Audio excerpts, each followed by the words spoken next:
Salut à tous nos croque-lecteurs. On se retrouve aujourd'hui pour une nouvelle émission de votre JT hebdomadaire sur la littérature jeunesse. Je vous propose immédiatement la carte du jour. Tout d'abord, Lucas viendra nous parler de Warp, un nouveau roman de Eowyn Colfer. Les Trois Sœurs et les Dictateurs, c'est le nouveau titre d'Elise Fontenay, et c'est Alicia qui se charge de vous le présenter. La dernière chronique du jour est un sushi, il s'agit de IQ, et c'est Nathan qui s'en charge. Alors Lucas, peux-tu nous en dire plus sur Warp ? Le livre Warp, l'assassin malgré lui, a été écrit par Eowyn Colfer, l'auteur de la série Artemis Fowl. Ce nouveau roman est aussi édité par Gallimard Jeunesse. Mais quelle est l'histoire exactement ? L'histoire commence à Londres en 1898, dans le quartier de Bedford Square.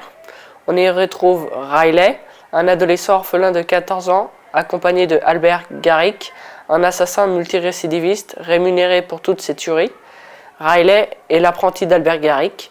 Ce soir-là, Garrick veut que Riley exécute son premier meurtre. La victime s'appelle Charles Smart. Finalement, Riley va tuer le vieil homme avec beaucoup d'aide de la part de Garrick. Au moment de périr, le pendentif qu'avait autour du cou Charles Smart se met à briller, le vieil homme disparaît et Riley est entraîné par un trou de verre. Changement d'époque, on est maintenant au XXIe siècle où se trouve Chevy Savano, agente du FBI qui a été muté à Londres à la suite d'une mission qui a mal tourné aux États-Unis. Chevy est donc mutée à un département nommé Warp. Elle y rencontre Felix Smart, son supérieur. Sa mission est de surveiller une capsule et guetter s'il y a un homme qui en sort.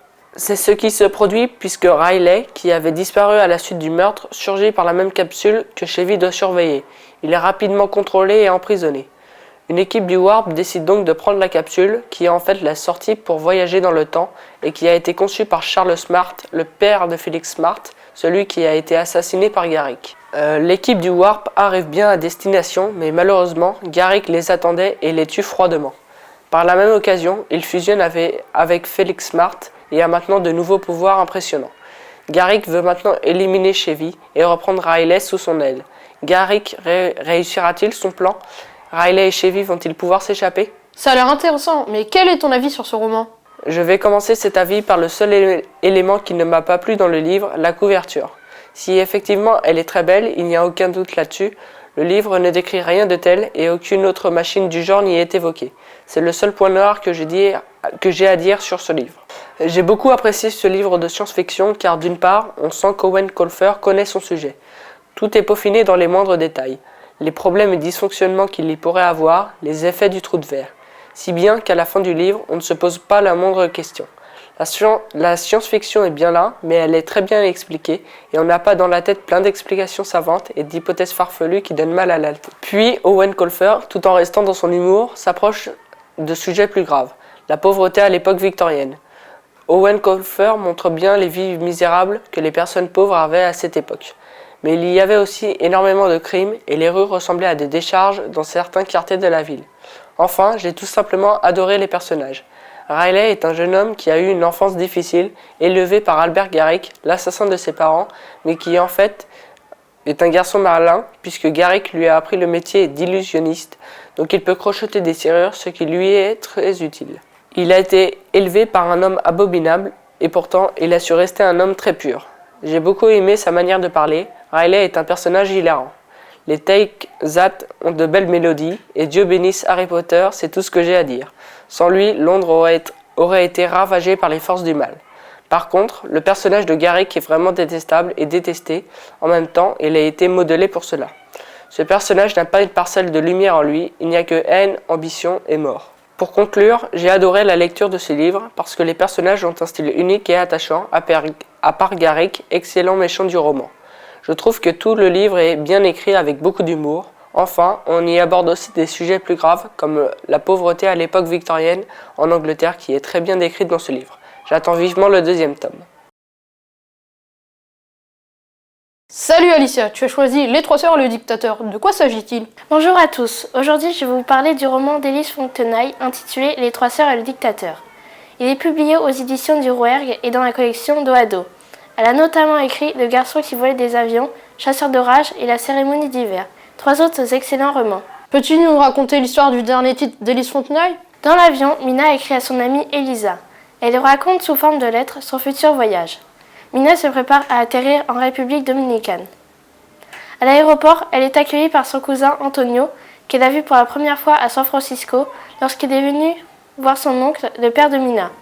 Ils se sont rencontrés sur Facebook il y a maintenant 6 mois. Ils passent de bons moments ensemble. Ils mangent des glaces sur la plage. Mais Mina n'oublie pas pourquoi elle est venue ici. Elle est venue pour enfin connaître l'histoire de sa grand-mère Minerva et de ses 2 sœurs Patria et Maria Teresa. Son cousin lui fait donc rencontrer Adela, aussi surnommée Dédé, la sœur de Minerva et la dernière survivante. En arrivant, elle remarque une voiture accidentée en face de sa vieille femme. Et elle se demande pourquoi cette voiture est ici. Adela lui raconte comment Minerva a tenu tête au tyran de l'époque, Trujillo. Elle lui montre ses souvenirs des 3 sœurs, comme des robes, des photos et la natte de Maria Teresa que sa mère a récupérée le jour de leur mort. En effet, Trujillo était un dictateur sanguinaire. Il n'a pas hésité à tuer 20 000 Haïtiens et tous ceux qui osaient se mettre sur son passage. Un jour, il croise Minerva et, attiré par sa beauté, il l'invite à venir à un bal organisé en l'honneur du dictateur. Le jour du bal forcé, Trujillo invite la jeune fille à danser. Minerva est obligée d'accepter car on ne sait pas de quoi est capable cet homme. Heureusement, ce jour-là, tout se passe bien et toute la famille repart. Mais le dictateur n'allait pas s'arrêter là. Il convie quelques jours plus tard Minerva à passer 2 jours dans sa maison de campagne. Il souhaite qu'elle vienne seule, mais elle refuse et vient avec sa famille au complet. Quel sort Trujillo réserve-t-il aux 3 sœurs? Mais qu'as-tu pensé de ce roman? J'ai beaucoup aimé le roman Les 3 sœurs et le dictateur d'Élise Fontenaille, édité dans la collection d'Oado chez Le Rouergue. Ces collections que nous présentons souvent dans Croque Lecture. Tout d'abord, la première de couverture de ce livre représente un billet avec 3 visages. En fait, celui-ci provient de la République dominicaine. Les visages de Patria, Minerva et Maria Teresa y sont dessinés.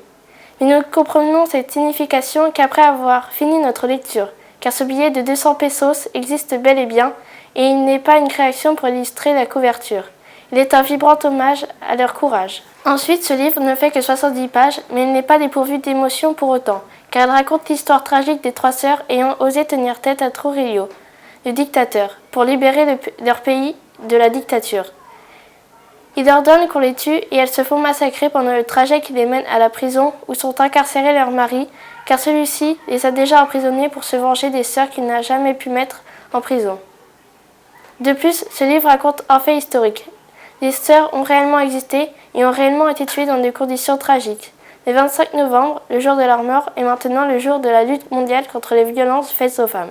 Enfin, ce livre, qui est du genre tranche de vie, raconte comment Mina vient en République dominicaine pour connaître ses origines et l'histoire de ses grands-mères, car son père n'a jamais voulu lui raconter, car elle était beaucoup trop triste du sort réservé à sa mère et à ses 2 tantes.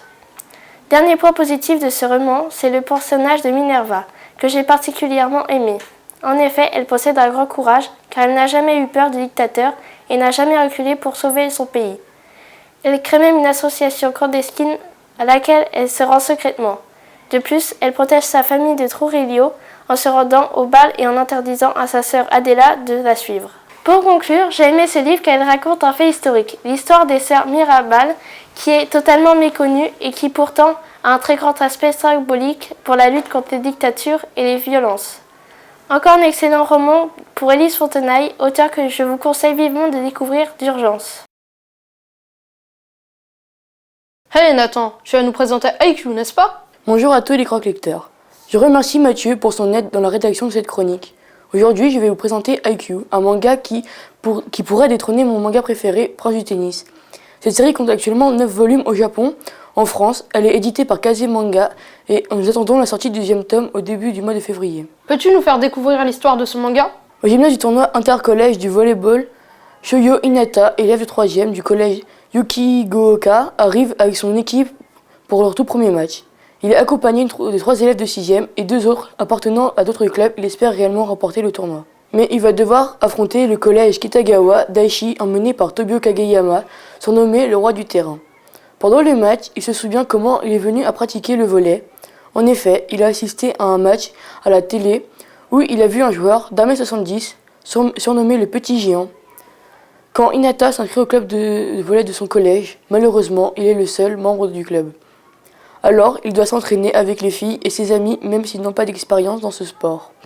Mais un jour, pour sa plus grande joie, 3 élèves de 6e s'inscrivent au club. À ce moment, il est en 3e. Donc il ne pourra jouer qu'un an avec des personnes qui savent vraiment jouer, mais il décide de s'investir à fond pour participer au tournoi régional. Mais l'équipe au complet, malgré ses efforts et le smash exceptionnel d'Hinata, perd rapidement le match en seulement 30 minutes. Il s'inscrit au lycée Karasumo, c'est là que son idole, surnommé le Petit Géant, était joueur. Il s'inscrit aussi dans celui-ci pour battre Kageyama, contre qui il a perdu, mais il apprend qu'en fait, lui aussi est inscrit ici. Malheureusement pour lui, il va devoir coopérer avec celui qui voulait battre. Le capitaine de l'équipe de volley les met à l'épreuve. Ils doivent faire équipe lors d'un match. S'ils gagnent, ils pourront réintégrer le club, mais s'ils perdent, Kageyama perdra son rôle de passeur qui lui tient tant à cœur. Nous attendons tous ton avis sur ce manga sportif. J'ai bien aimé Haikyuu, du mangaka Haruichi Furodate, aux éditions Kazé. Ce titre est un shonen manga qui parle du volleyball. Tout d'abord, je trouve la couverture très belle et réaliste. Elle présente bien le thème de ce manga. On a affaire avec un manga sportif vraiment réaliste et loin des Aichi 21 ou autres Capitaine Tsubasa. On découvre donc sur cette première de couverture le héros Hinata qui saute pour se matcher en compagnie de Kageyama, un ennemi redoutable qu'Hinata a promis de battre un jour. Ce qui est étonnant, c'est le choix du volleyball, sport qui n'est pas un énorme succès et qui est peu visible à la télévision. L'auteur a choisi de le traiter de façon très réaliste. Ici, pas de super pouvoir ni de coups incroyables. On se rapproche plus d'un titre comme Slam Dunk. Ensuite, mon personnage préféré est, pour changer, Kageyama. Et oui, d'habitude je choisis le personnage principal. En effet, Kageyama est mystérieux et bourré de talent. Il gagne un match contre Hinata et son équipe en à peine 30 minutes. Par contre, son tempérament de leader passe mal auprès de ses coéquipiers, qui n'apprécient pas ses critiques, cela entraîne son élimination de façon prématurée. De plus, il est un personnage essentiel car il est passeur qui permettra plus tard à Hinata d'atteindre le sommet lorsqu'il rentrera au lycée. Mais je ne pouvais pas conclure cette chronique sans parler des dessins tout à fait incroyables.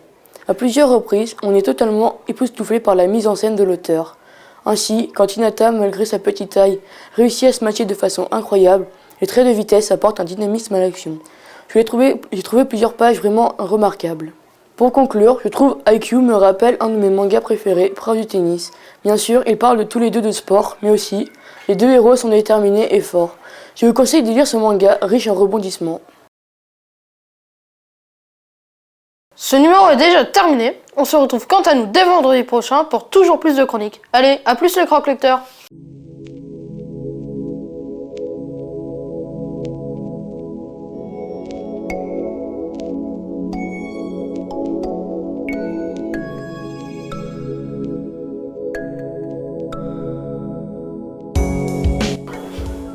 Salut à tous. Bon, tu peux y aller? Je rigole. Oui, je sais que c'est dans le bêtisier. Donc je recommence depuis tout le début.